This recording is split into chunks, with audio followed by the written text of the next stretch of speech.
Tu as commencé. Oui, je vais vous parler pendant la première partie de plantes comestibles, de plantes alimentaires et puis ensuite de plantes médicinales. Alors concernant les plantes comestibles, les plantes alimentaires, il se trouve que la FAO, qui est l'organisme qui s'occupe de l'alimentation au sein de l'ONU, la FAO, a décrété que l'année 2016 était l'année des légumineuses. Alors c'est une grande décision qui est assez lourde de conséquences pour l'avenir, tout simplement parce que c'est une grande famille botanique, celle des légumineuses, qu'on appelle aussi la famille des fabacées.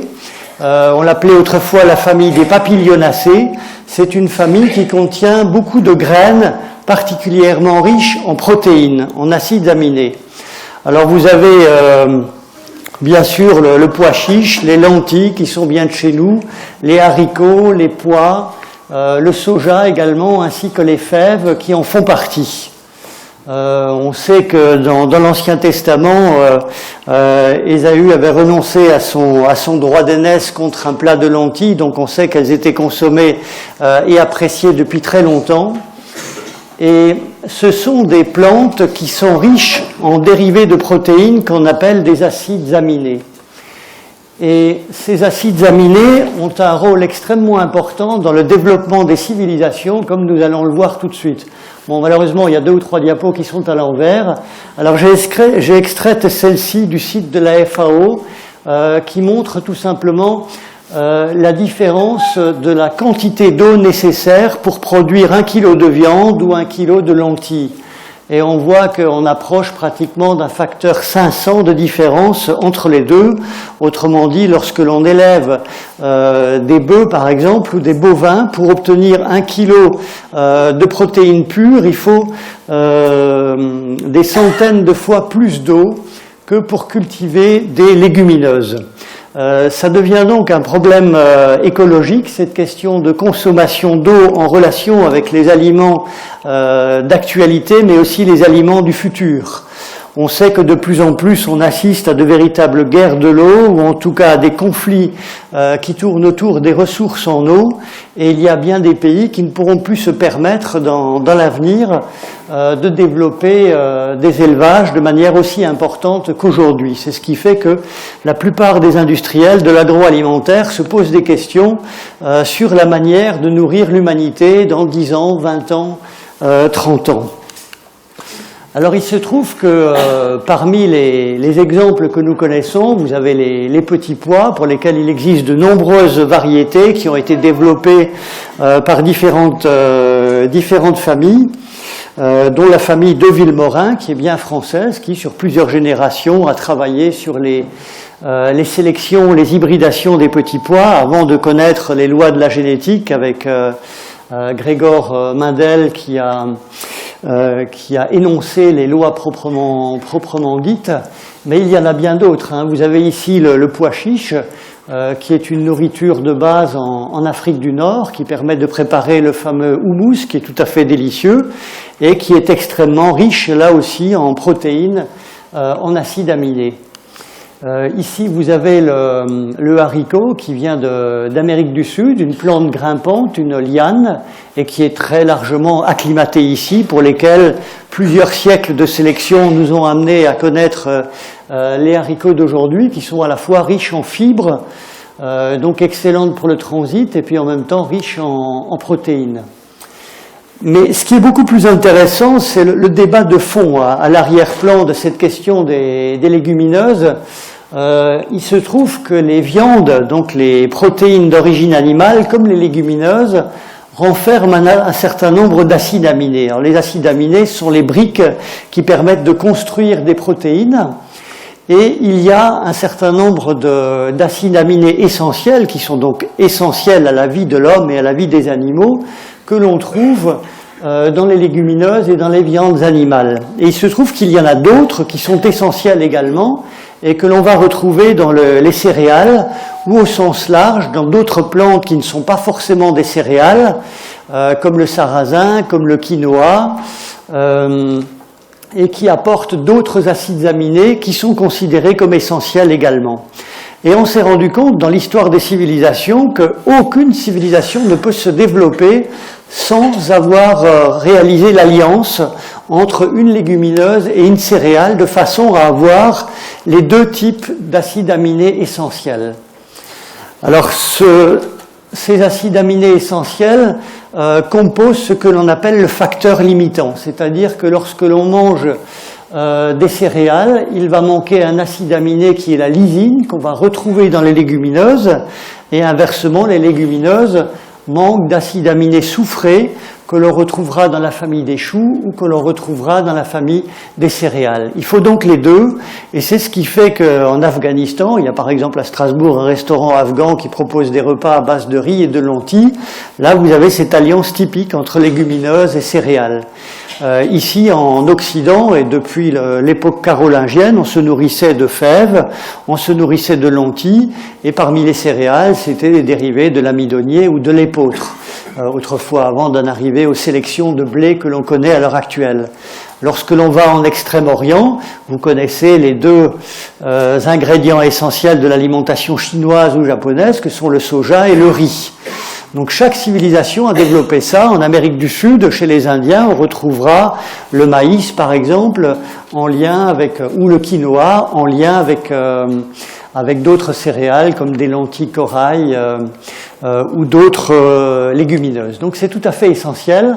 Alors je vous ai inscrit un tableau ici qui montre pour différentes régions du monde, en tenant compte de ce facteur limitant, donc manque de tel ou tel acide aminé dans telle protéine ou dans telle céréale ou dans telle légumineuse, ce qui amène les différentes civilisations à réaliser une alliance entre les deux. Par exemple, dans l'Europe du Nord, ça va être l'avoine et le pois.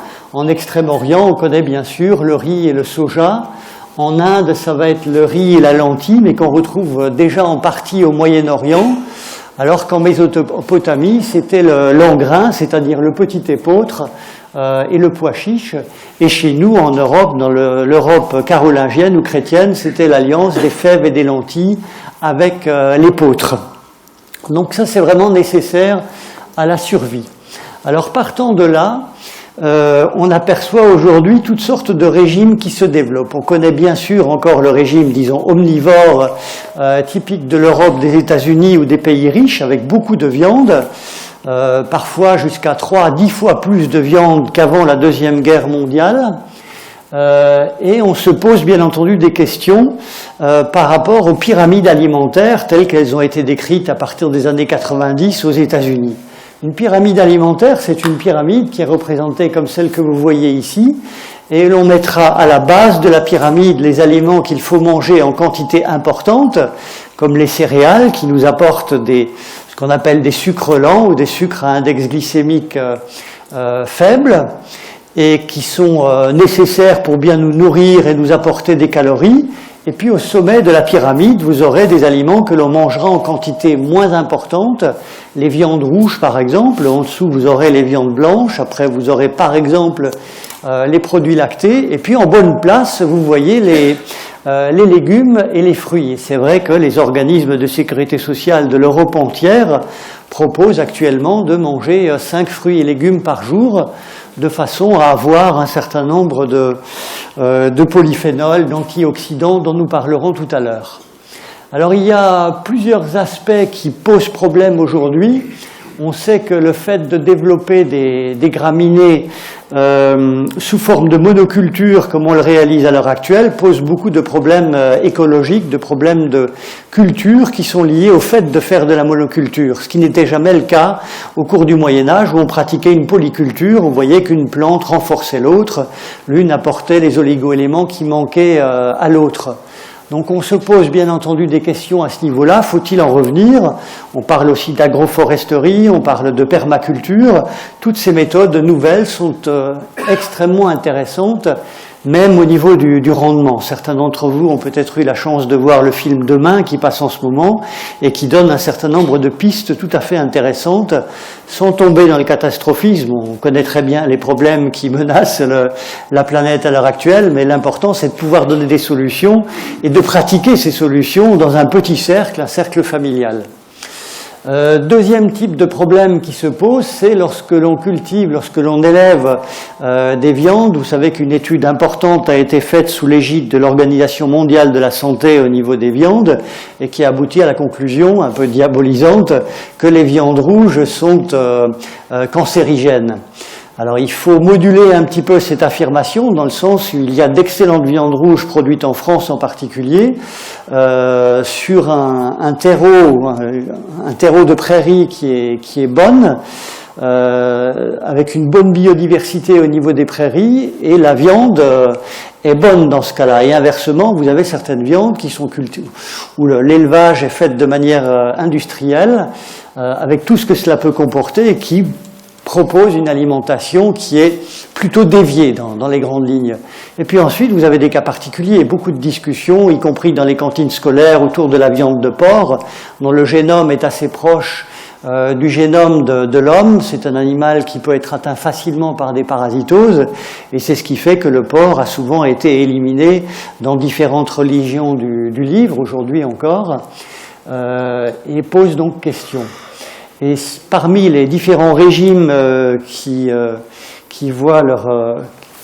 se développent aujourd'hui, on parle de flexitarisme, qui consiste à être un petit peu flexible, à diminuer la quantité de viande, à augmenter précisément la quantité de légumineuses et à varier au maximum les aliments qui vont nous apporter de nombreux ingrédients dont je vais parler tout à l'heure. Et puis enfin, il y a cette moyenne assez effarante, un aliment acheté dans le commerce parcourt en moyenne 1500 km avant d'arriver dans notre assiette. Alors on est très loin de ce que l'on souhaiterait faire en matière de taxe carbone, bien entendu, et ça aussi, ça pose problème. On cherche à revenir à une agriculture proche de nous, peu polluante, plutôt verte, et vraiment proche de notre propre habitat. Alors parmi les autres questions actuelles, j'ai parcouru le monde dans différentes régions en tant qu'ethnologue, ce qui m'a passionné, et je me suis aperçu qu'au Tibet, par exemple, on a une tendance naturelle à développer le végétarisme, ne serait-ce que pour des questions de philosophie, reliées à la religion bouddhique. Et pourtant, c'est relativement difficile parce qu'il y fait froid, et dans un certain nombre de cas, même les bouddhistes, y compris le Dalai Lama, sont des personnes qui de temps en temps mangent de la viande. Et il y a une raréfaction de végétaux qui est assez importante. En Mongolie, c'est pareil. On va développer beaucoup les produits lactés, donc les produits de l'élevage, mais en essayant quand même de développer les plantes d'une certaine manière. On sait très peu aussi que les légionnaires romains, qui étaient connus pour leur endurance, sur le Limès en particulier, à la limite de l'Empire romain, étaient essentiellement végétariens. Donc ce serait intéressant là aussi de creuser ce type d'alimentation pour voir ce qui leur permettait de développer une endurance à toute épreuve en parcourant des kilomètres sur les anciennes voies romaines. Et autre élément qui pose question, on voit fleurir un peu partout, alors je l'ai vu aux États-Unis il y a une trentaine d'années, quand on voyait se développer des vitamines shops, où on vendait des vitamines, des oligo-éléments par boîte de 5 kilos, en grosses boîtes de conserve. Alors chez nous, on a été plus prudent, on en est resté à des petits comprimés de compléments alimentaires, multivitamines, à base de vitamines, à base d'oligo-éléments. Et en réalité, les véritables compléments alimentaires, nous les avons dans les potagers. Autrefois, au Moyen-Âge, on n'avait pas une quinzaine de légumes comme les quelques-uns qui nous restent aujourd'hui, mais on connaissait pratiquement 150 à 200 légumes. Alors comment est-ce qu'on en arrive à cette quantité ? Tout simplement par le fait qu'entre les rangées de légumes véritablement cultivés, comme les carottes, les courges, etc., ont laissé croître volontairement un certain nombre de plantes qui sont aujourd'hui qualifiées de mauvaises herbes, qui en fait sont des plantes extrêmement riches en oligo-éléments, en vitamines. Alors j'en ai cité quelques-unes, mais il y en a des centaines. Ici, vous avez une représentation du mouron des oiseaux.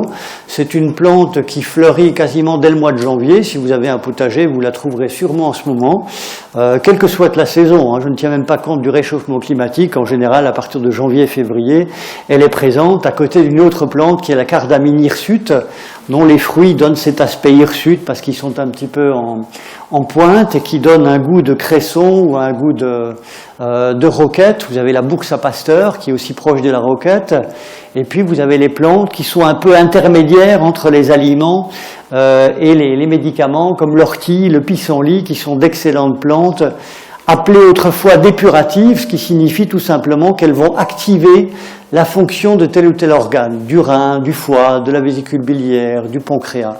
Donc chacune de ces plantes a une fonction et il est dommage de s'en priver. Bon, bien entendu, il faut les connaître, les reconnaître sur le plan botanique. Donc là, vous avez ce mouron des oiseaux, vous voyez, avec des feuilles parallèles et ces fleurs en étoiles qui forment souvent des petits massifs, parfois sur 50 cm ou 1 mètre de longueur, et qui donnent à vos salades un petit goût de noisette tout à fait sympathique. Alors parmi les autres questions actuelles, on se pose des questions sur les nombreux régimes. Vous savez qu'il existe de nombreux régimes amaigrissants.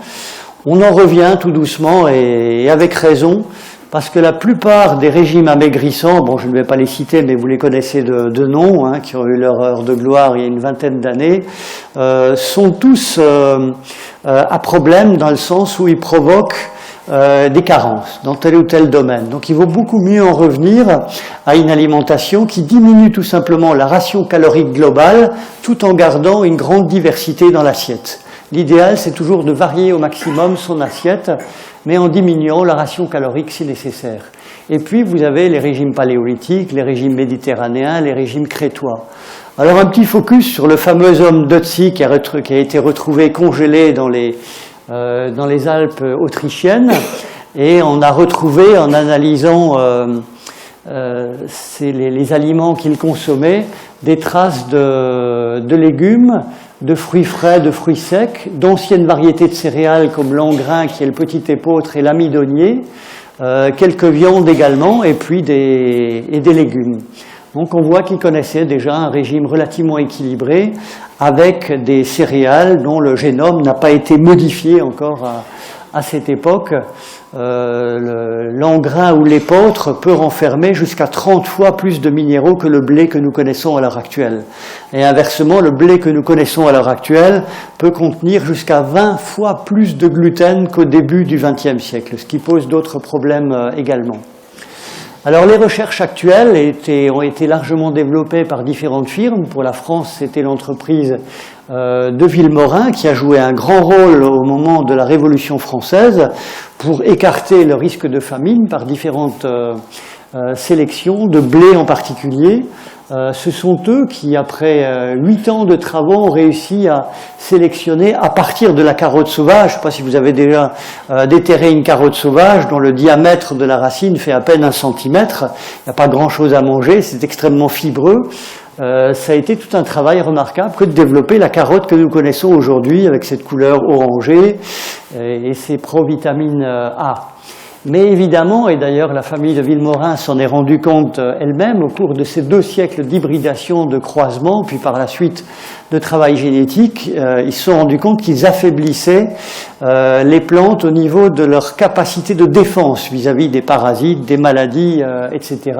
Il a donc fallu trouver d'autres variétés encore plus résistantes. Et on entre dans un cercle vicieux duquel il va falloir sortir à un moment donné, de la même manière que, à force d'utiliser des antibiotiques pour n'importe quelle maladie, même bénigne, on finit par développer des résistances extrêmement importantes et à utiliser des doses d'antibiotiques à l'heure actuelle pratiquement 100 fois supérieures à celles que j'ai connues dans mon enfance. Donc là aussi, on retrouve le même type de problème. Ensuite, la question du rendement, bien sûr. La question du gluten dans les céréales. On voit de plus en plus de personnes intolérantes au gluten, ce qui donne la maladie cœliaque. Mais sans aller jusque-là, on voit beaucoup de personnes qui souffrent d'intermédiaires entre une difficulté de digestibilité, de digestion, de ces protéines que représente le gluten dans ces quantités que nous ne connaissions pas il y a 100 ans encore.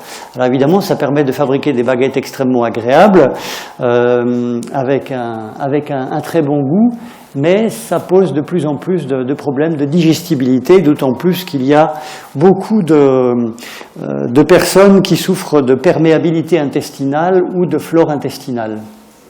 Et enfin, il y a beaucoup de recherches qui sont faites pour trouver des semences adaptées à différents sols. C'est aussi une clé pour le développement de l'agriculture, c'est qu'il y a encore 30 ans, on utilisait quasiment les mêmes quantités d'engrais, mais également de pesticides, quel que soit le type de sol. Maintenant, on pousse les agriculteurs à faire ce qu'on appelle de l'agriculture raisonnée. Ils utilisent toujours encore des pesticides et des engrais, mais en tenant compte du sol et en ne l'amendant que si nécessaire, ce qui nécessite une étude particulière pour chaque champ, mais ça va dans le bon sens. Et puis, vous avez le développement des OGM. Alors, vous savez que certains OGM ont été développés. Ça a été le cas pour certaines espèces de céréales dans le nord des États-Unis, où elles ont été développées de façon à pouvoir recevoir des doses à peu près 10 fois supérieures à la normale en pesticides, de façon à ce qu'elles puissent résister. Donc on introduisait souvent des gènes étrangers en franchissant ce qu'on appelle la barrière des espèces, par exemple en introduisant des gènes de scorpions dans une céréale, ce qui là aussi peut poser problème. On joue réellement à l'apprenti sorcier dans ce domaine-là. Par contre, développer des OGM pour traiter certaines maladies telles que la mucoviscidose, c'est tout à fait bon pour l'avenir, mais de développer des OGM en plein champ, sans aucune précaution, peut poser de nombreux problèmes dans l'avenir, à partir du moment où les gènes qui ont été introduits artificiellement dans telle ou telle plante peuvent passer également dans ce qu'on appelle couramment des mauvaises herbes. Ce qui est arrivé à un moment donné aux États-Unis où l'un des plants de céréales qui contenait ce gène est passé dans des plants d'amarante et les agriculteurs ont été obligés de désherber l'amarante à la main, ce qui était évidemment contre-productif pour pouvoir récolter correctement leur maïs. Alors les recherches actuelles sur les céréales portent sur ces quantités de gluten. On a tendance à augmenter à l'heure actuelle les quantités de gluten tout en recherchant pour une partie de la population des plants sans gluten. On voit qu'aux États-Unis, on considère qu'il y a entre 25 et 30% des Américains qui ont déjà des problèmes de digestibilité avec les quantités de gluten qu'on leur propose à l'heure actuelle. D'où le développement qu'on voit même en Alsace de boulangeries sans gluten. Ensuite, vous avez la question de l'index glycémique, c'est-à-dire que plus vous appauvrissez la céréale, vous en faites une céréale blanche, moins vous aurez de fibres, moins vous aurez de vitamines du groupe B qui se trouvent dans la balle, dans l'écorce des céréales, moins vous aurez d'oligo-éléments et donc ça amène une perte sur le plan nutritionnel et entre autres en magnésium.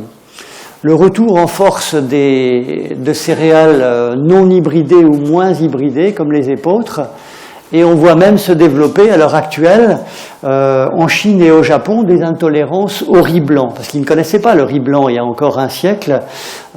C'était un riz cultivé et traité de telle manière qu'il y avait encore suffisamment d'oligo-éléments et de fibres il y a un siècle. Donc tout ça, ça a été modifié.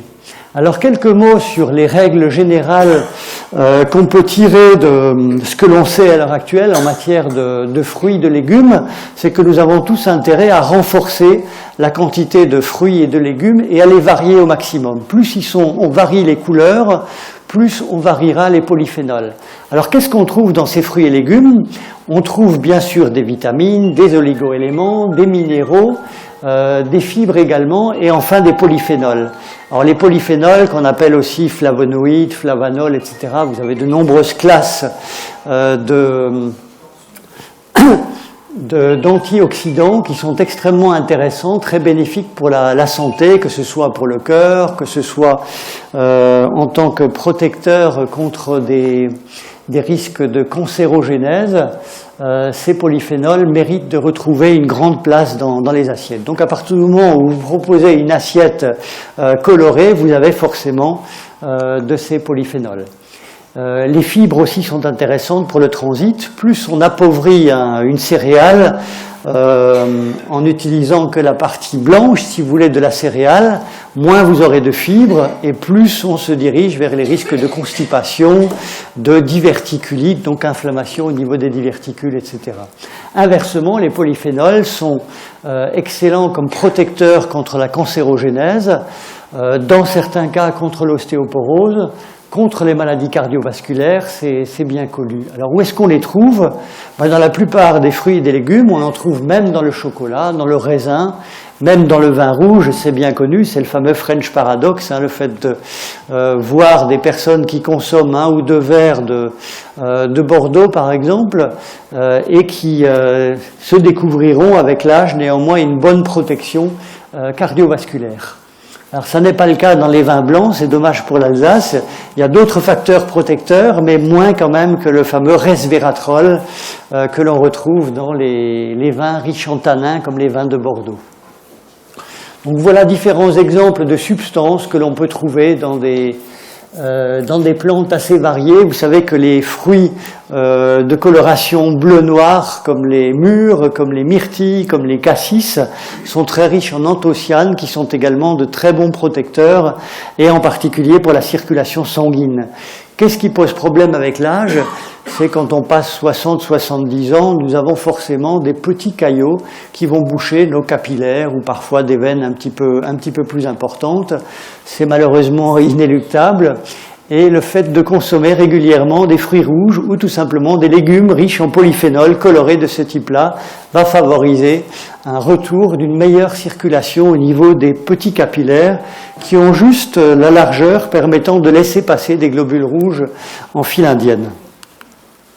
Alors parmi quelques plantes riches en antioxydants, vous avez le cassis, c'est une très grande plante médicinale, donc on est un peu à la limite entre la plante alimentaire par son jus, qui était largement utilisé autrefois pour la vue, comme les fruits de myrtille, pour apporter différentes vitamines, comme la vitamine C ou la vitamine E. Et c'est en même temps une plante médicinale parce que sa feuille, lorsqu'elle est utilisée, va développer ce qu'on appelle une activité cortisone-like, donc une activité qui va stimuler la corticosurrénale qui se trouve au-dessus du rein pour qu'elle sécrète plus de cortisol, qui est un peu notre cortisone à nous que nous sommes capables de produire tous les jours. Alors j'ai enquêté pendant des années dans le massif vosgien et j'ai retrouvé beaucoup de recettes comme celle-ci, qui était une formule locale avec du cassis fermenté qui était consommé tout simplement pour avoir cette qualité, cette quantité de polyphénol. Donc les usages populaires sont assez nombreux, à la fois pour les fruits et pour les feuilles, mais pour des indications différentes. C'est-à-dire on se servait du fruit pour avoir un apport de vitamine C en cas d'état grippal, mais on faisait en même temps une infusion de feuilles pour traiter le rhume, la gorge, les bronches, ou même d'autres maladies telles que la polyarthrite autrefois, puisqu'elle va permettre une meilleure sécrétion de cortisol.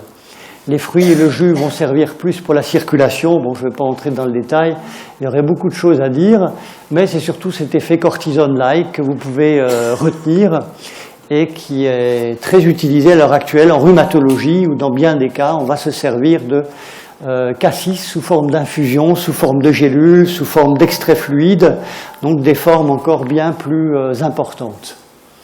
Alors ce même cassis sous forme de fruit, étant donné qu'il favorise une meilleure fluidification au niveau des vaisseaux sanguins, va pouvoir être utilisé comme anticoagulant et va pouvoir être utilisé également pour des problèmes d'yeux, de rétine, y compris chez des diabétiques. Là, vous avez un autre exemple, je suis désolé, elle est retournée la diapositive, c'est la myrtille, mais vous la connaissez tous, le fruit de myrtille. Vous savez que c'était un secret militaire pendant la Deuxième Guerre mondiale parce que les Allemands de la Luftwaffe recommandaient à leurs pilotes de boire un verre de jus de myrtille avant de partir sur leurs chasseurs bombardiers et leur recommandaient de ne surtout pas en parler de façon à ce que l'aviation anglaise ne la prenne jamais. Et puis les Anglais faisaient pareil, ils avaient aussi droit à un verre de jus de myrtille et on leur interdisait également d'en parler de façon à ce que les Allemands ne la prennent jamais.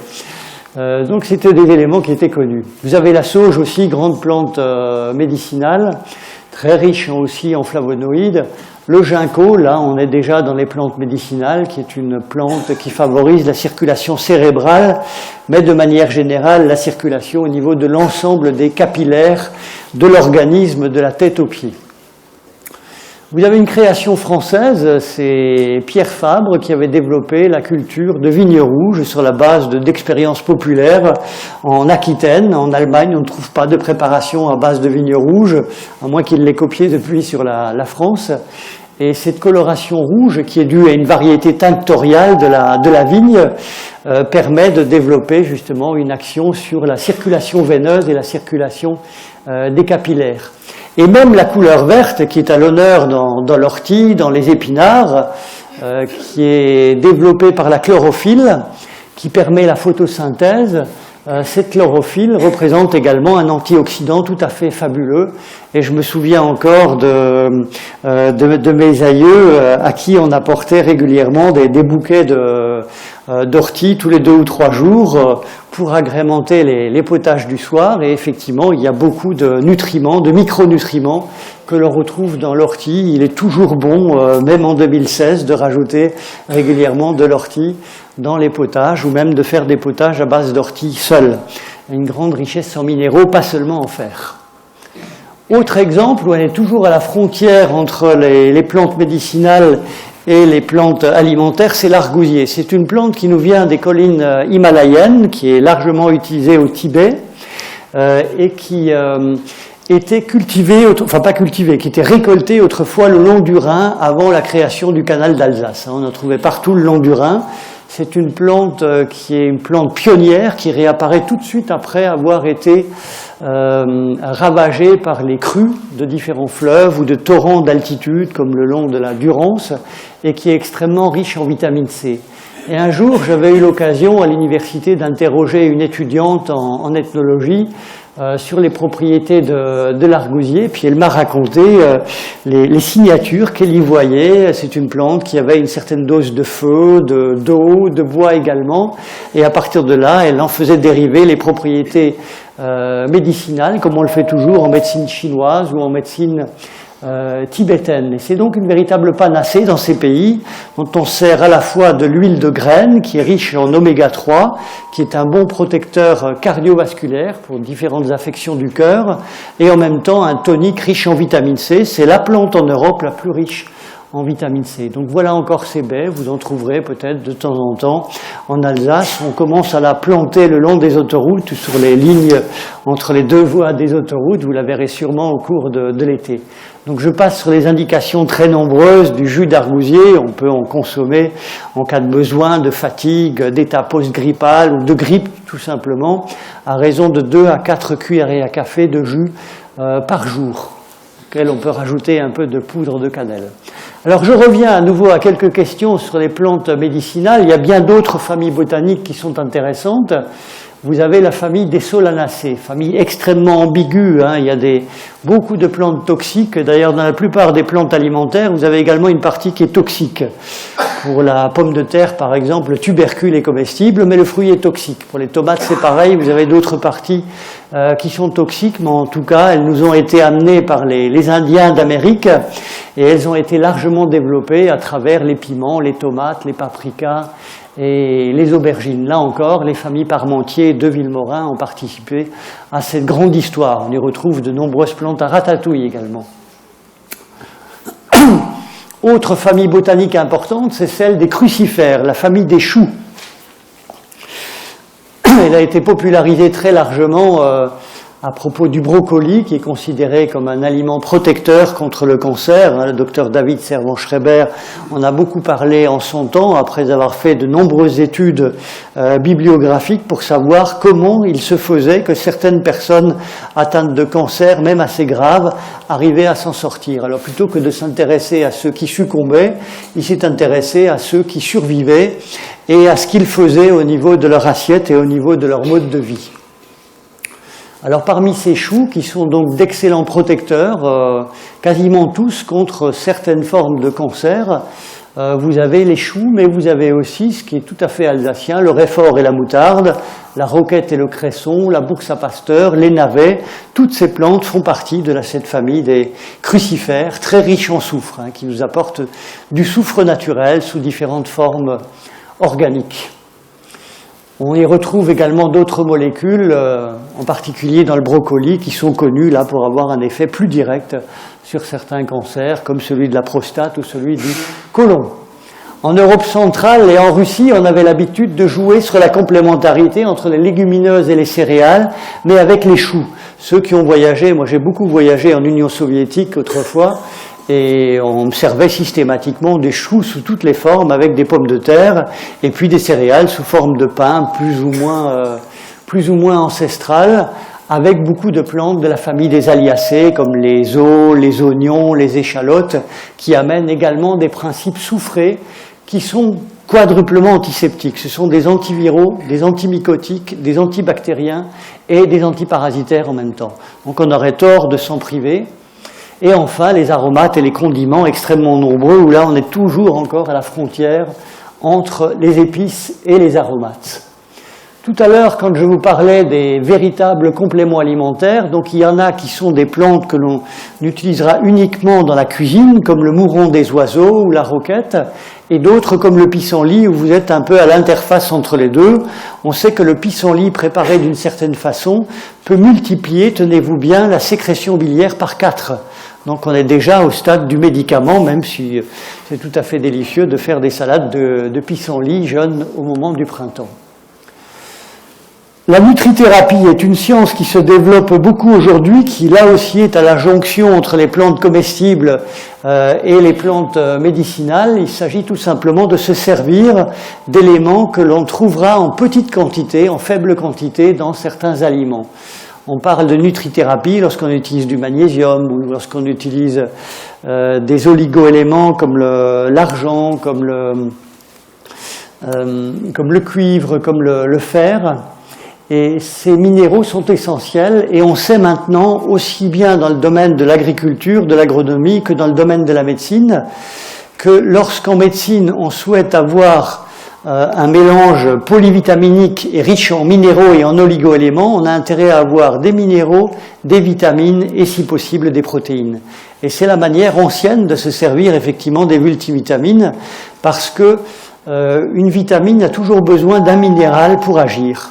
Par exemple, la vitamine B6 a besoin de magnésium et réciproquement pour agir, parfois de zinc également, et si vous avez une protéine adaptée, dans ce cas-là ce sera la taurine, vous aurez une action encore meilleure. Donc ça c'est le cas dans le vivant, et à partir du moment où on les extrait et on n'a pas tous les ingrédients nécessaires, on aura une action moins forte sur la gestion du stress par exemple.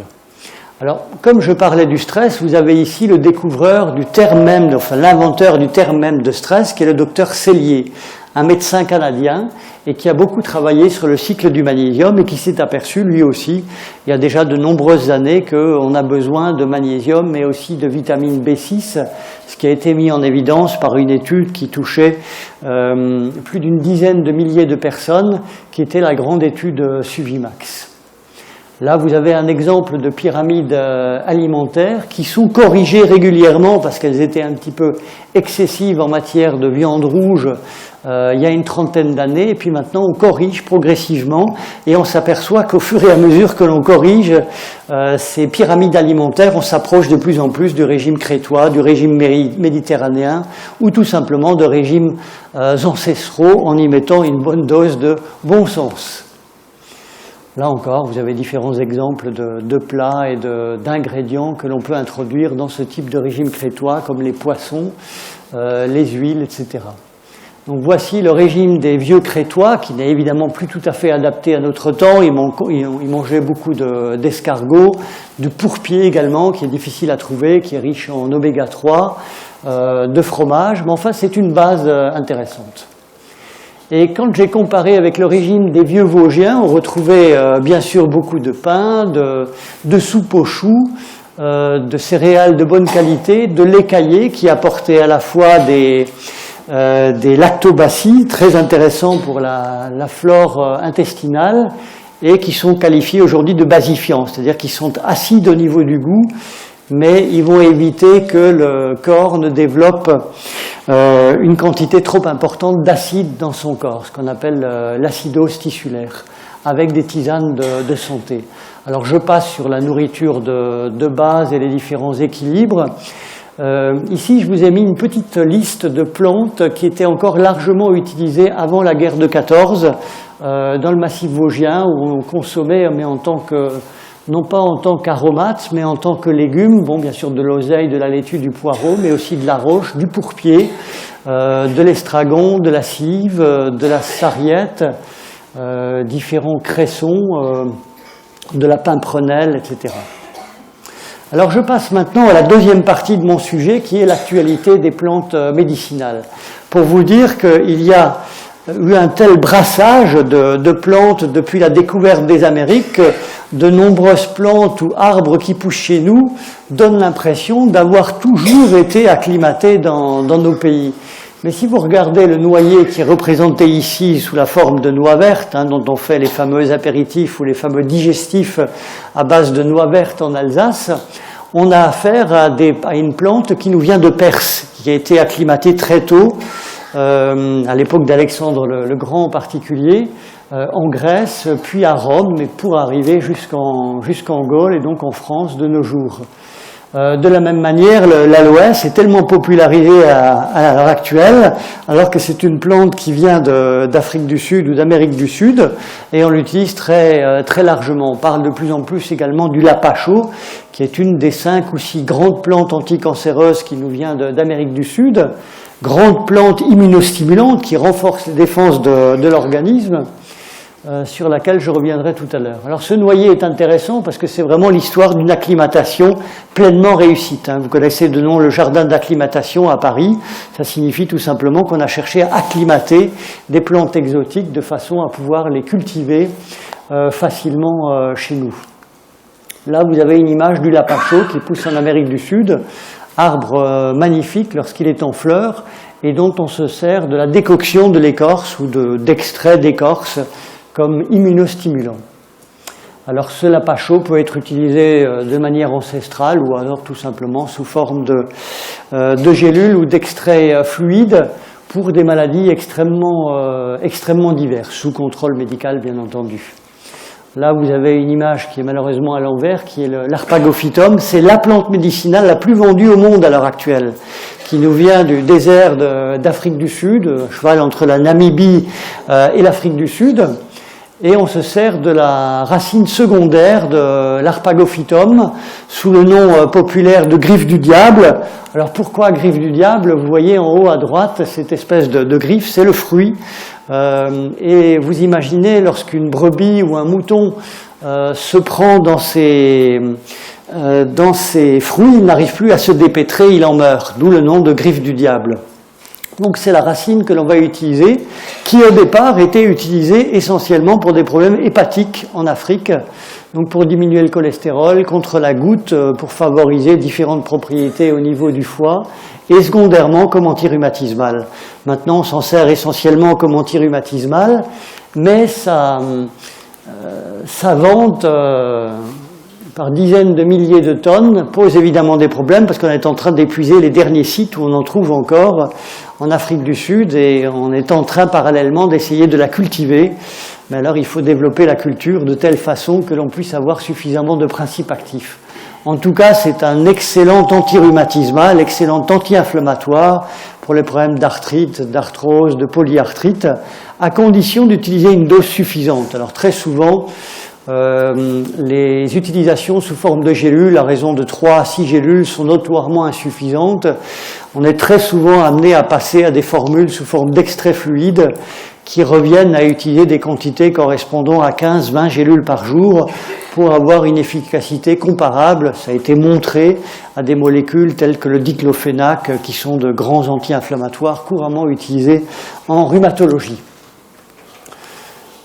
Alors, je passe là-dessus. Autre exemple de plante qui a voyagé, vous voyez peut-être de loin que ça ressemble à un plantain. Effectivement, c'est un plantain qui pousse en Turquie, en Palestine, et qu'on appelle le psyllium ou l'ispagule, qui a été conseillé par Hildegard de Bingen il y a déjà 8 siècles, et de manière générale au cours du Moyen-Âge, plante assez curieuse qui contient beaucoup d'oméga 3 comme l'huile de lin et qui est utilisée à la fois comme antidiarrhéique et comme laxatif pour des raisons qui sont un petit peu difficiles à expliquer maintenant et même dans des cas de dysenterie. Autre exemple de plante qui a voyagé, c'est le pavot somnifère, qui a donné naissance à la morphine, à l'héroïne également, et à différents sirops antitussifs, dont on utilise toujours encore des molécules dérivées maintenant par voie chimique. Là, vous avez le latex qui coule de la capsule de pavot, et vous avez bien d'autres plantes qui sont extraites de plantes très toxiques, utilisées par nos anciennes herboristes, sages-femmes, sorcières du XVIe, XVIIe siècle, comme la belladone, la jusquiame.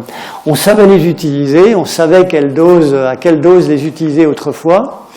Et la question qui se pose aujourd'hui, c'est a-t-on raison d'extraire certains composés des plantes pour en faire un médicament qui ensuite va présenter de nombreux effets secondaires, ou faut-il au contraire en rester au moins en partie à ce qu'on appelle le totem de la plante, c'est-à-dire à garder le cumul d'un certain nombre de substances que l'on retrouve dans la plante. Alors il y a des plantes où c'est important effectivement d'utiliser la chimie, comme lorsqu'on utilise de la digitale, elle est tellement toxique, il y a une marge qui est extrêmement étroite entre ce qu'on appelle la marge thérapeutique qui permet de soigner et l'effet toxique mortel, qu'il n'y a pas d'autre solution actuellement que de l'utiliser sous forme modifiée par la chimie. Et il y a d'autres cas qui sont assez curieux.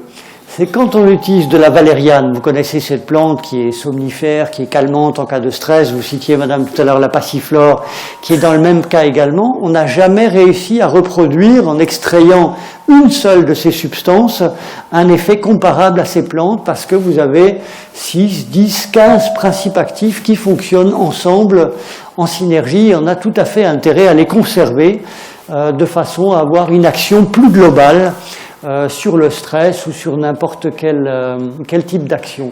Ce qui fait qu'aujourd'hui, dans le cadre du développement de la phytothérapie moderne, on a tendance à se servir d'une science.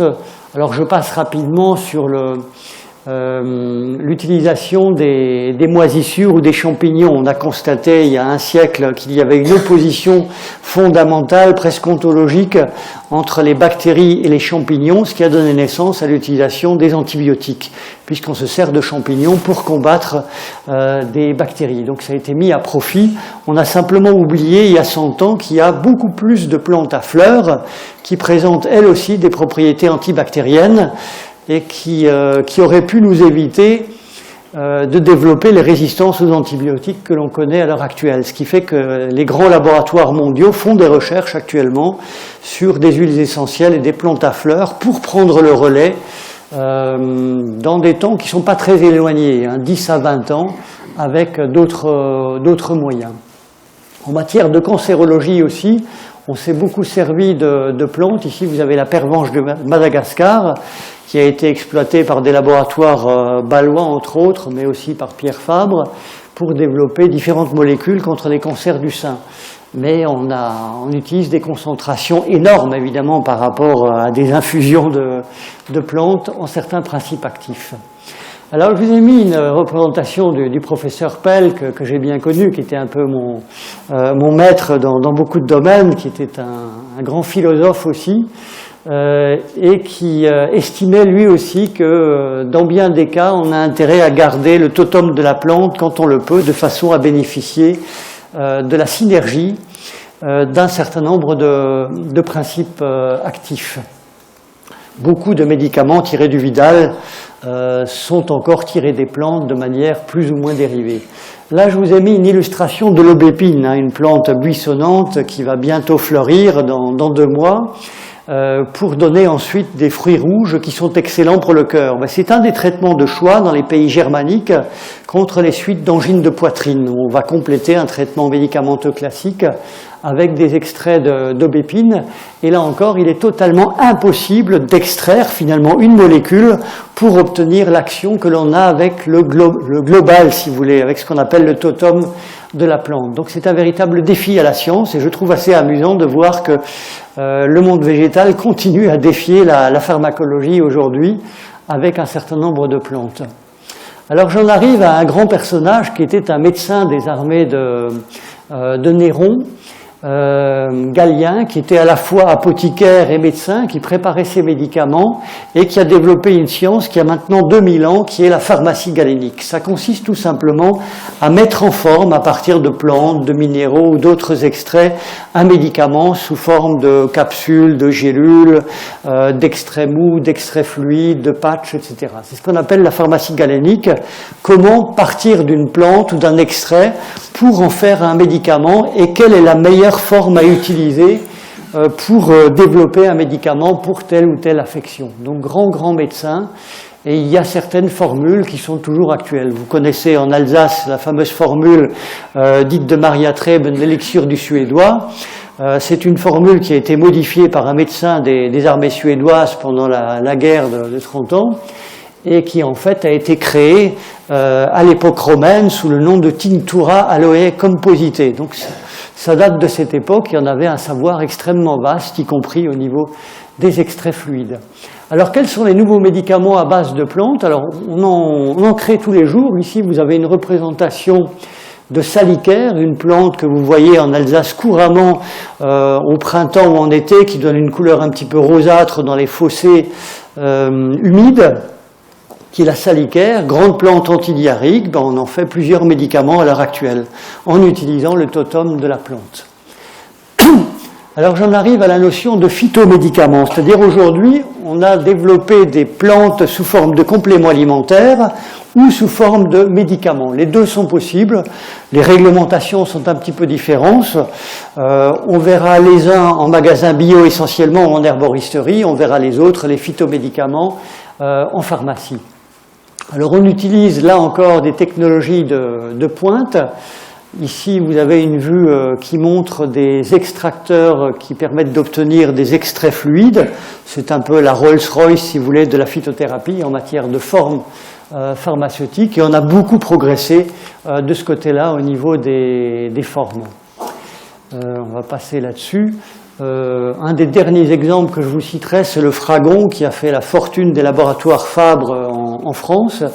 On a utilisé la racine du fragon qui pousse dans le sud de la France et qui permet d'obtenir un effet fluidifiant au niveau du réseau veineux. Donc c'est ce qu'on appelle un vénotonique, donc c'est bien pour les jambes lourdes, pour les hémorroïdes. Il existe des médicaments et il existe aussi des compléments alimentaires dans ce sens. Donc la voici de plus près. Donc elle donne des fruits rouges et c'est la racine qu'on va utiliser sous de nombreuses formes. Donc, faut-il utiliser des principes actifs ou des plantes médicinales isolées? Je vais vous donner là aussi un exemple. Vous savez que la quasi-totalité des plantes courantes prescrites par les phlébologues aujourd'hui sont extraites du monde végétal. C'est de la vigne rouge, c'est du fragon, c'est du marron d'Inde, etc. Alors, soit sous la forme chimique, avec en général un inconvénient de type risque de diarrhée, ou alors sous la forme naturelle, avec quasiment aucun effet secondaire. Donc là aussi, on a le choix, si vous voulez. Est-ce qu'on va choisir la forme plutôt présentant le totum, donc plutôt proche du milieu naturel, ou une forme modifiée qui sera évidemment plus puissante au niveau de l'action en cas de besoin, mais qui présentera plus d'effets secondaires. Bon, la digitale, on en a parlé. Ça aussi, je ne vais pas insister là-dessus. Alors, que fait la recherche pharmaceutique aujourd'hui? Elle s'inspire, bien entendu, de plus en plus des pratiques anciennes. Il y a une médecine populaire extrêmement riche en France et dans les pays germaniques, dont nous tirons de plus en plus profit. Et il y a également des médecines savantes, par exemple en Inde, en Chine, au Tibet, ou des médecines à tradition orale en Amérique du Sud, où j'ai fait plusieurs reprises de l'immersion complète auprès de chamans, où ils disposent également d'une médecine extrêmement riche avec de véritables schémas thérapeutiques. C'est-à-dire que ce n'est pas que la connaissance des plantes, mais c'est la connaissance de la manière de prescrire qui va être importante. Ici, par exemple, vous avez une pharmacie que j'ai rencontrée à 4000 mètres d'altitude au royaume du Mustang, qui est un petit royaume tibétain qui fait encore partie du Népal, ce qui les a protégés du pays voisin, où ils utilisent près de 1000 plantes médicinales. Donc ça représente une connaissance absolument colossale. D'où l'intérêt de l'ethnomédecine, qui est un peu ma spécialité, c'est justement la jonction entre l'étude des peuples et l'étude de la médecine. Donc il y a beaucoup à dire sur ce type de médicaments. Alors, en conclusion, je dirais qu'aujourd'hui, on parle de plus en plus de médecine intégrative. Qu'est-ce que c'est que la médecine intégrative? C'est une médecine qui va jouer sur la complémentarité entre la médecine qui est qualifiée d'allopathique et les autres médecines qualifiées de complémentaires. Donc les Américains ont développé le vocable de CAM, Complementary and Alternative Medicine. On évite aujourd'hui le terme de médecine alternative qui signifierait qu'on veut remplacer l'une par l'autre. Non, on ne cherche pas à remplacer l'une par l'autre, mais à profiter des bienfaits des deux. Alors, que sont ces médecines? Bon, je passe sur le détail et sur la position de l'OMS pour dire un mot sur une résolution européenne de 1997 qui a été pilotée par le député belge Paul Lannoy et qui a été une révolution dans le domaine du développement des médecines vertes, puisqu'à partir de cette date, 1997, il y a 7 ou 8 médecines, souvent des couples de médecines, qui ont pu se développer relativement librement. Alors, quels sont ces couples? Chiropraxie, ostéopathie, homéopathie, médecine anthroposophique, médecine chinoise traditionnelle, phytothérapie et naturopathie, et médecine chinoise et shiatsu. Et à partir de là, il y avait nettement moins de procès également contre des praticiens de ces médecines.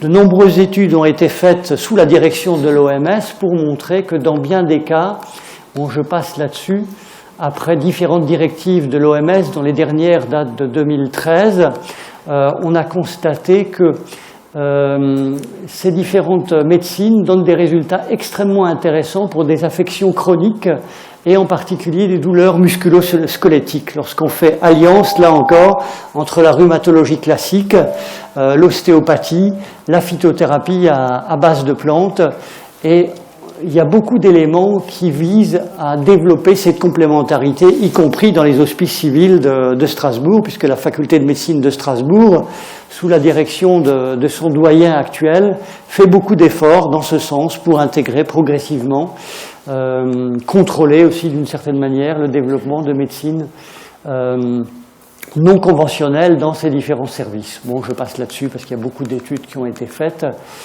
Pour en arriver à la conclusion, donc il existe de nombreuses médecines par les plantes aujourd'hui qui portent différents noms, fleurs de bac, médecine anthroposophique, homéopathie, gémothérapie, phytothérapie, herboristerie. Ça m'amènerait très loin d'essayer de les définir chacune, qui ont été développées très tôt, là au cours du Moyen-Âge, à travers l'abbaye de Salerne au sud de Naples.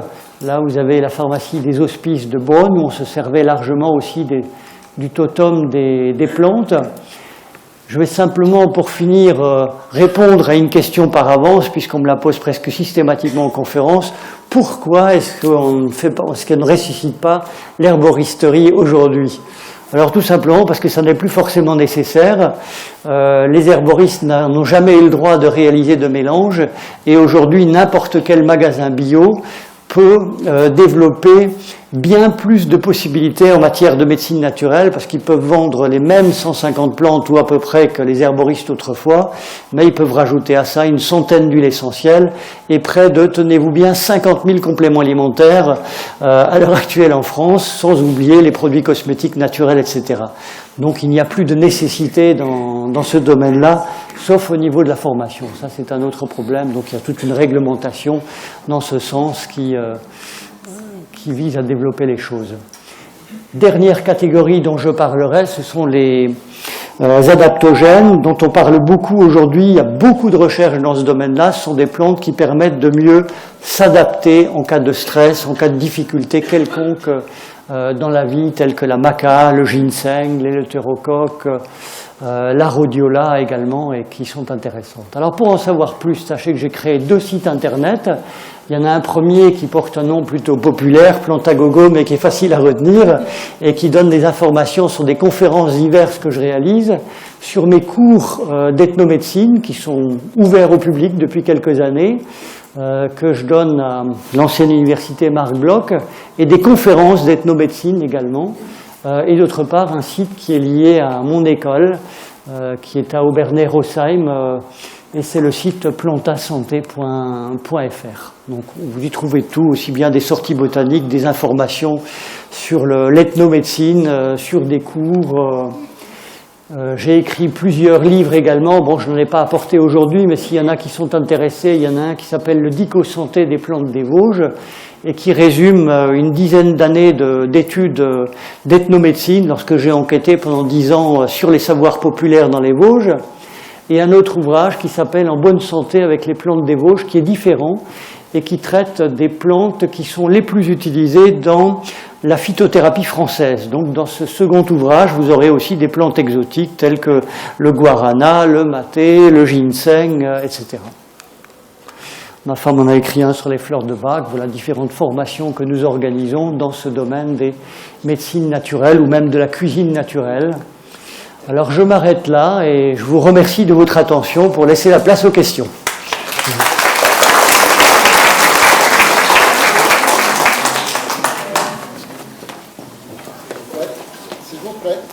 Oui. Alors, excusez-moi, on va d'abord remercier en bonne et due forme Monsieur Busser. Et je rappelle que pour les questions, il faut lever la main, attendre qu'on vous passe le micro parce que la conférence est enregistrée. Voilà, donc je tenais encore à vous remercier pour cette conférence qui nous a tous particulièrement intéressés. C'est vrai qu'on est dans une époque où on essaie de faire attention à ce qu'on mange, on mange beaucoup bio, on repousse certains traitements avec une surdose de médicaments. Et plus qu'un phénomène de mode, c'est un phénomène de société, hein, ce retour à la terre, à la nature, et un renouement avec certaines traditions ancestrales, comme l'usage des plantes comestibles et médicinales. Alors, ce qui m'intéressait, c'était également le fait que vous soyez ethnologue, vous intéressez à la médecine populaire, et à la médecine de tradition populaire, et vous essayez de faire vivre la mémoire vive des terroirs en allant à la rencontre des gens, et notamment ceux qui ont conservé ces traditions ancestrales. Vous valorisez donc l'histoire et la mémoire orale. Est-ce que vous pouvez nous expliquer un peu votre démarche, qui vous êtes allé voir par exemple dans les Vosges, et comment ça s'est passé? Merci. Alors j'ai rencontré plusieurs centaines d'éleveurs et d'agriculteurs de montagne. Alors je choisissais en général des personnes de 60 ans minimum.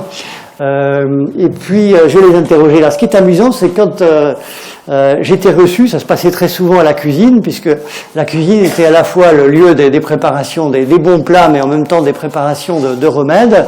J'avais droit en général à une eau de vie, à un schnapps. Et quand ma femme venait, c'était plutôt une tarte aux mirabelles ou une tarte aux cerises. Ceci pour l'anecdote. Mais en tout cas, j'ai vu beaucoup de personnes que je rencontrais soit seules, soit quand je revenais les voir plusieurs fois, parce qu'il y a des personnes que j'ai vues 20, 30 fois, tellement elles avaient un savoir encyclopédique et extrêmement pratique. J'ai été amené donc à en revoir d'autres plusieurs fois, et dans ce cas-là, souvent elles me demandaient si j'acceptais de recevoir également leurs voisines. Alors parfois on se retrouvait à 10 ou 20 personnes, c'était un véritable feu d'artifice. Alors ils en profitaient, comme elles savaient que j'étais pharmacien, pour avoir une consultation gratuite en même temps en matière de médecine douce, mais ça facilitait les échanges, parce que je me souviens d'un cas d'une personne qui souffrait de rhumatisme. Elle vivait dans une ferme qui était entourée de 3 ruisseaux, donc terrain extrêmement humide, ce qui se sentait dans l'hygrométrie des pièces où elle vivait, et je lui demandais comment elle traitait ses rhumatismes, parce que je voyais bien qu'elle avait des problèmes de hanches et de genoux, et elle me disait, oh, bon, moi je vais chez le rhumatologue, et puis il me prescrit des médicaments, point. Je lui dis, mais alors, vos grands-parents, comment est-ce qu'ils se soignaient? Est-ce qu'ils n'utilisaient pas la prêle qui pousse chez vous? J'en ai vu dans le ruisseau de la Reine des Prés. Ah, mais si, maintenant que vous le dites, je me souviens qu'ils faisaient comme ça, effectivement, ils se servaient de ces plantes. Et j'ai eu une grande chance, c'est que quand j'ai commencé à enquêter, le tout premier village, c'était le village d'Orbay. Il se trouve que dans ce village qui était occupé par les Allemands à partir de 40, il y avait évidemment, comme partout, pénurie de matières premières pharmaceutiques, et les gens ont interrogé leurs parents pour voir comment ils avaient vécu la guerre d'avant, celle de 14. Et ceux de 14 avaient demandé à leurs parents comment ils avaient vécu la guerre de 70. Et quand il y a pénurie de ce type-là, qu'est-ce que l'on fait? On recultive des jardins de plantes médicinales et on demande aux anciens quelles graines il faut avoir, où est-ce qu'on va les trouver, qu'est-ce qu'on peut en faire. Et ma chance, ça a été de redécouvrir finalement une tradition qui datait en gros de la période 1850 à 1870, avant l'arrivée de l'écriture. C'était donc essentiellement une tradition orale. Et j'ai entendu beaucoup d'exemples de l'histoire des plantes ou de traitements. Par exemple, ce qui m'intéressait, c'était un peu l'arrière-plan de mes recherches. Au début, je gardais cette recherche un petit peu secrète, mais ce que je voulais savoir, c'est est-ce que les anciens, vers 1850, par exemple, étaient capables de soigner une double pneumonie compliquée d'une pleurésie. Officiellement, on dit non, c'est impossible. Et pourtant, j'ai rencontré des familles qui, dans les années 20-30, ont encore réussi à soigner ce genre de choses avec différentes plantes, une certaine hygiène de vie, modifications alimentaires. C'était un nombre de familles relativement limité, et malheureusement, à cette époque, on ne communiquait pas de la même manière que par Internet aujourd'hui. Ça restait souvent des secrets de famille, qui parfois disparaissaient avec la disparition de tel ou tel guérisseur. Mais il y avait un savoir certain dans certaines familles qui mérite d'être redécouvert. Et il y avait aussi des familles qui m'intriguaient où, depuis des générations, on vivait sans problème jusqu'à 85, 90 ans. Là aussi, j'essayais de voir quelle était l'hygiène de vie, quelles eaux ils buvaient, comment est-ce qu'ils mangeaient, quelles étaient leurs croyances. On retrouve d'ailleurs un élément qui paraît évident quand on interroge des personnes âgées de la fameuse île d'Okinawa, l'île des centenaires au Japon. On a la même réponse qu'en Alsace, mais vous savez, moi j'ai essayé de conserver la joie de vivre jusqu'à être centenaire. J'ai essayé de rire avec mes petits-enfants, et ça je l'ai vu à plusieurs reprises, ma femme également. C'est quand on entrait dans une ferme, on discutait pendant 2 heures, et puis à un moment donné arrive l'heure du goûter, 16 heures. Puis les petits-enfants toquent à la porte, parce que la grand-mère les gardait, et on voyait cette joie de les accueillir. Et en même temps, la grand-mère était très fière de voir qu'il y avait encore quelqu'un, moi en l'occurrence, qui venait la voir. Donc c'est une personne qui méritait confiance, qui avait quelque chose en elle, et on voyait qu'il y avait un regard très affectueux entre la grand-mère et le petit enfant qui assistait à ce spectacle. Et je crois que cette joie de vivre, ou tout simplement c'est cette manière de voir le bon côté des choses dans la vie. Je sais bien que la vie est un long fleuve tranquille, permet justement de garder un fil directeur. Après, les plantes vont évidemment apporter beaucoup, mais la base c'est quand même ça. Et ça, je l'ai toujours vu quand j'enquêtais, et dans tous les peuples du monde, c'est cette joie de vivre, cette envie de rire pour un oui ou pour un non, y compris chez les Indiens. Et également, alors ça je l'ai vu plus chez les Indiens ou chez les Tibétains, pour moi, ce sont de véritables maîtres du moment présent. Ici en Occident, et souvent quand j'ai promené des Indiens, encore récemment j'avais des Indiens de Haute-Colombie chez moi, ou des Tibétains, ils disent, mais vous menez une vie absolument infernale, moi au bout de 10 jours je suis fatigué, je ne pourrais pas tenir un mois à votre rythme. Et inversement, ils nous disent, mais quand je vous vois parler, réfléchir, je vois que vous êtes constamment ou dans le passé ou dans le futur. Vous avez une anxiété par anticipation, mais qu'est-ce qui va arriver par la suite? Alors que ces peuples-là sont en permanence dans le présent. Ils ne regardent ni à droite ni à gauche. Voilà, on éprouve une sorte de joie de vivre, on fait ce qu'on a à faire maintenant, mais sans se poser trop de questions, ni sur le passé, ni sur l'avenir. Ça, je l'ai toujours rencontré quand j'enquêtais, que ce soit ici en Alsace, ou que ce soit en Amérique du Sud, ou partout ailleurs. Ça, c'est vraiment un élément qui m'a fasciné.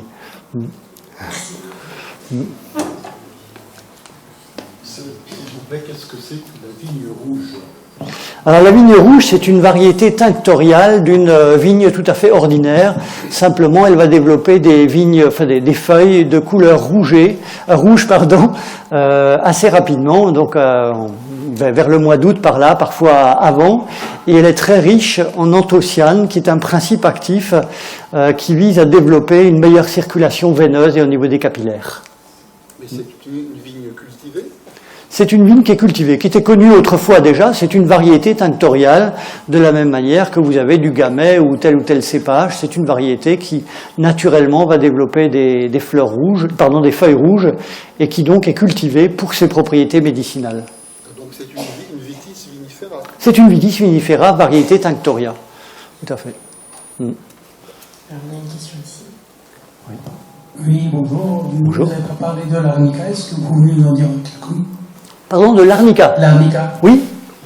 Ben, l'arnica est une plante sur laquelle j'ai fait des recherches avec l'INRA pendant quelques temps pour essayer de la cultiver, parce que vous savez qu'aujourd'hui on en récolte beaucoup au niveau du Marstein ou en altitude, ce qui pose des problèmes écologiques. Parfois, quand je récoltais moi-même, je voyais des récolteurs qui venaient de pays étrangers, parfois même de Suisse, ce qui me hérissait un petit peu et qui essayaient de tirer le rhizome de telle façon qu'ils réussissent à récolter près de 20 cm de rhizome, ce qui n'est pas bon évidemment pour la productivité. Alors ceci pour les aspects écologiques. Alors au niveau thérapeutique, c'est une plante qui est excellente pour le traitement des contusions. Elle favorise une meilleure circulation au niveau des capillaires lorsqu'on s'est blessé à la suite d'une ecchymose. Mais elle est utilisée aussi en milieu hospitalier, en Allemagne et en Suisse pour des suites d'AVC, par exemple sous forme de compresse au niveau du front. Et en homéopathie, elle est utilisée pour beaucoup de raisons. Ça peut être au-delà du nombre d'Avogadro, qui est la limite matérielle en 30 CH, suite à un accident de voiture qui a provoqué un traumatisme au niveau psychique, ou alors pour des bleus sous forme d'arnica en 4 CH ou sous forme de gel d'arnica. Donc il y a différents moyens d'utiliser l'arnica aujourd'hui qui sont tout à fait intéressants. Là encore, on a affaire à une plante pour laquelle il est impossible de retirer une substance qui seule aurait l'action de l'arnica.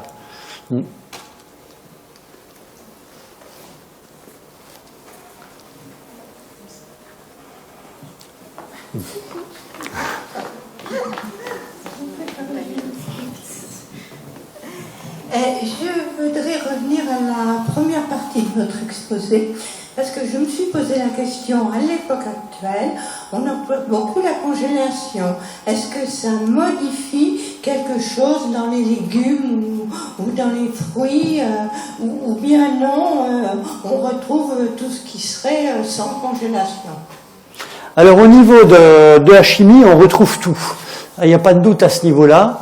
Par contre, lorsqu'on s'intéresse à ce qu'on appelle actuellement en médecine non conventionnelle l'énergétique, qui touche un peu à la frontière de la physique quantique, il semble qu'il y ait des différences. Alors ça avait été observé, par exemple, il y a un siècle, quand différents chercheurs ont développé ce qu'on appelle des cristallisations avec du chlorure cuivreux. C'est-à-dire que l'on utilise une solution qui va cristalliser à un moment donné, et lorsque l'on met une goutte de sève d'une plante, on peut voir le développement de la vitalité de telle ou telle plante, mais aussi de telle ou telle préparation, si elle a été congelée, travaillée au micro-ondes, etc. Et on voit effectivement des différences. Donc au niveau chimique, non. Par contre, au niveau physique, on découvrira tôt ou tard effectivement des différences, puisque quand on traite de physique quantique, puisque finalement actuellement, que ce soit en médecine ou en agronomie, on ne s'intéresse qu'à la chimie, on ne s'intéresse pas à la physique.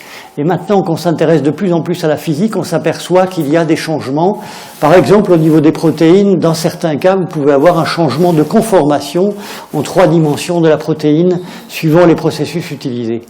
Donc on en est vraiment au balbutiement. Disons que chimiquement, non, on ne perd rien.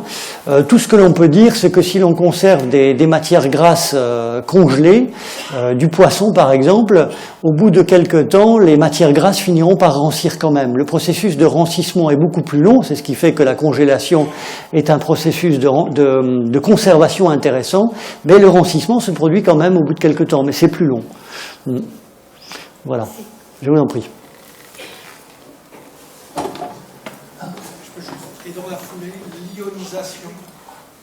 C'est pareil, on n'en sait pas suffisamment. Je sais qu'on ionise ou on irradie de plus en plus d'épices à l'heure actuelle qui viennent d'Extrême-Orient ou de fraises, etc. Il semble qu'il y ait une modification là aussi au niveau de la structure en 3D des protéines, donc tôt ou tard on verra sûrement des effets. Chimiquement, apparemment non. Qu'est-ce que vous pensez de ce que certains appellent l'ail noir? C'est-à-dire? Ça serait utilisé par les Japonais. L'ail noir? Oui. Je l'ignore, je ne sais pas. Je ne vais pas vous répondre. Je connais le cumin noir, mais pas l'ail noir. C'est une façon de préparer l'ail froité. Ah oui. Marinade ou quelque chose comme ça. D'accord. Je peux répondre indirectement, c'est-à-dire que vous avez des préparations de soja qui sont très controversées. L'agence de médicaments a publié un rapport de 300 pages sur les avantages et les inconvénients du soja, et on s'est aperçu, lorsqu'on reprend un terme emprunté à la médecine chinoise qui est l'effet yang ou yang-isant, on a un effet très yang avec le miso, avec des préparations fermentées de soja qui n'ont rien à voir avec ce que l'on obtient avec le soja en tant qu'aliment ordinaire. Donc peut-être qu'il y a également un effet de ce type-là. Vous avez parlé d'un laboratoire qui utilisait les plantes pour traiter le cancer, notamment du sein. Et est-ce que c'est moins toxique? Est-ce que ça a moins de ravages? Est-ce que c'est effectivement en place ou pas du tout? Oui, c'est en place. À l'état d'essai? Oui, tout à fait. Actuellement, ça fait des ravages énormes, la chimiothérapie, et pourquoi on n'utilise pas ces autres produits-là? Mais on les utilise très largement actuellement en cancérologie, mais ce sont des produits qui sont considérés comme étant des produits de chimiothérapie tout à fait classiques, dans la mesure où on extrait, si vous voulez, des alcaloïdes, comme par exemple la vincristine ou la vinblastine tirée de la pervenche, que l'on concentre ensuite, que l'on modifie parfois, et on obtient exactement les mêmes effets indésirables qu'avec avec les autres chimiothérapies, où l'on part de produits purement chimiques sans partir de plantes. Donc les effets sont malheureusement les mêmes à ces doses-là. Il y a une différence par contre lorsqu'on va dans en Amérique du Sud, où là une grande majorité de la population n'a pas les moyens de suivre un traitement de chimiothérapie à l'occidental, et ces personnes-là vont se servir de plantes à potentiel anticancéreux qui sont donc très utilisées en Amérique du Sud et n'utiliseront que les plantes en tant que telles. Donc c'est cela qu'il faudrait comparer. Disons qu'à l'arrière-plan, il y a un débat extrêmement important sur le fait que lorsqu'on se sert d'une préparation anticancéreuse en chimiothérapie, on sous-entend un effet chimiotoxique. On recherche une toxicité sélective sur les cellules cancéreuses en essayant de toucher le moins possible les autres cellules. Moyennant quoi, on affaiblit le système immunitaire de l'organisme qui a du mal à se régénérer. On touche évidemment par les ganglions le système lymphatique, toute la structure, toute la circulation lymphatique et les défenses de l'organisme au sens large, le système réticulo-histiocytaire, et on s'est rendu compte que plus on se sert et de manière rapprochée et concentrée de chimiothérapie, plus on va diminuer les défenses de l'organisme. Et donc on se demande de plus en plus s'il ne faudrait pas, en parallèle, avant ou après, renforcer les défenses de l'organisme et utiliser des immunostimulants.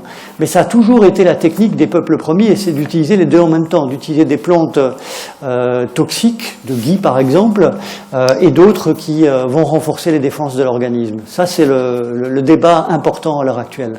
Comment faire pour allier les deux? Ce qui ne va pas sans poser de problème, parce que si vous utilisez des immunostimulants, vous pouvez aussi stimuler des lignées de cellules cancéreuses. Donc comment faire?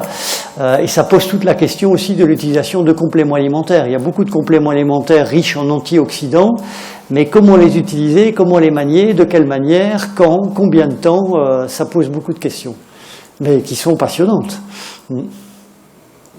Ça, c'est vraiment le travail de médecins spécialisés dans ce domaine-là, qui font de la cancérologie et qui ont un double diplôme en médecine non conventionnelle et en cancérologie.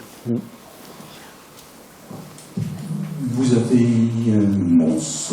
avez abordé le problème de la mécanique quantique. Oui. Quelles sont les relations actuelles entre la mécanique quantique et la biologie? Si on peut bien un tout petit peu développer. Oui, alors vous trouverez beaucoup de vidéos autour du professeur Marc-Henri, qui est professeur de chimie à Strasbourg, et du professeur Montagnier, le découvreur du virus du sida. Ils ont fait un certain nombre d'expériences de médecine quantique, par exemple, en transmettant par voie informatique, avec le bruit des ondes, si vous voulez, émises par le virus du sida, qui a pu être reconstitué intégralement à des milliers de kilomètres de distance en Italie. Il travaille beaucoup sur ce qu'on a appelé du temps du docteur Benveniste la mémoire de l'eau, sur la manière dont des éléments immatériels peuvent être véhiculés par l'eau, et puis sur des choses très curieuses. Par exemple, on s'est rendu compte qu'il y a des sortes de pores qui permettent la circulation de molécules d'eau à travers les membranes cellulaires. et lorsqu'on mesure le flux de l'eau à l'entrée et à la sortie, ça ne colle pas, c'est-à-dire que le diamètre de cette pompe à molécules d'eau, si vous voulez, ne permet pas de laisser passer autant de molécules qu'on en retrouve de l'autre côté. Et donc, il y a un phénomène quantique qui se produit, ce qui revient, bon, je schématise à l'extrême, c'est comme s'il y avait une transformation de molécules d'eau en énergie et qu'on les retrouve de l'autre côté. Donc, il y a beaucoup de phénomènes de ce type-là qui nous intriguent tous, qui posent question. Il y a de plus en plus de chercheurs qui s'interrogent sur des questions typique de la biologie, où pour l'instant on ne s'intéressait qu'au lien entre la chimie et la biologie, mais pas au lien entre la biologie et la physique. Et il est heureux qu'on s'y intéresse maintenant. Oui.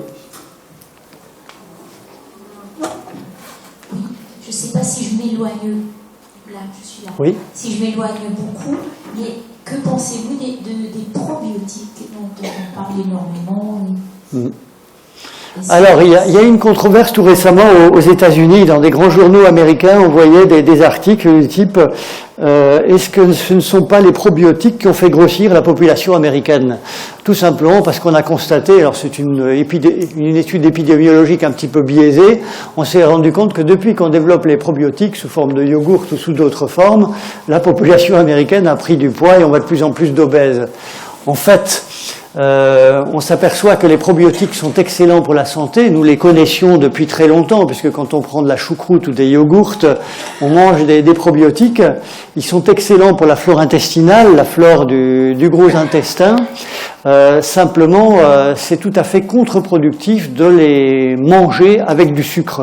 Donc le fait de proposer des yogourts sucrés, alors qu'autrefois on ne le faisait jamais, avant-guerre, ça va pas du tout dans le bon sens, parce que les probiotiques ont pour but de favoriser un développement d'une flore bactérienne, et que si vous introduisez du sucre, vous favorisez le développement de champignons. Or, il y a un antagonisme entre les champignons et les bactéries. Donc là aussi, il faudrait revenir à un minimum de bon sens, mais évidemment, je comprends que pour l'industrie agroalimentaire, ça pose beaucoup de problèmes. Comment vendre un yogourt non sucré? Une dernière question ici. Vous avez évoqué en fait tous les bienfaits des crucifères. Oui. Moi on m'a dit qu'en fait les crucifères ça pouvait entraîner, ça pouvait avoir un effet goitrogène quand on a des problèmes de thyroïde. Vous n'en avez pas parlé, c'est volontaire. Je ne peux pas parler de tout. Oui, absolument. Il y a un effet goitrogène, un effet hypothyroïdien avec les crucifères. Néanmoins, c'est comme quand vous faites une analyse sanguine et que vous souffrez de problèmes de coagulation sanguine. On va vous proposer des anticoagulants et on vous dira il ne faut pas manger de choux, etc. Mais c'est uniquement une question de régularité dans la consommation. Si vous en prenez de manière relativement régulière, votre corps s'adapte dans une certaine mesure et vous arriverez à les supporter. Mais ce qui est plus difficile, ce sont les hauts et les bas réguliers. Néanmoins, effectivement, quand on a affaire à une personne qui est en hypothyroïdie, il faut diminuer un petit peu la quantité de choux et compenser tout simplement par d'autres plantes de la famille des choux, comme le réfort, la moutarde, qui apporteront des quantités plus faibles, mais de crucifères néanmoins. Merci, Monsieur Busser, pour votre très belle conférence. Je vous en prie. Alors nous, on se donne rendez-vous la semaine prochaine pour le patrimoine industriel alsacien, un enjeu pour le développement durable. La semaine prochaine, il y aura les programmes mars-avril, et ils ont été envoyés ce matin. Voilà. Bonne journée à vous.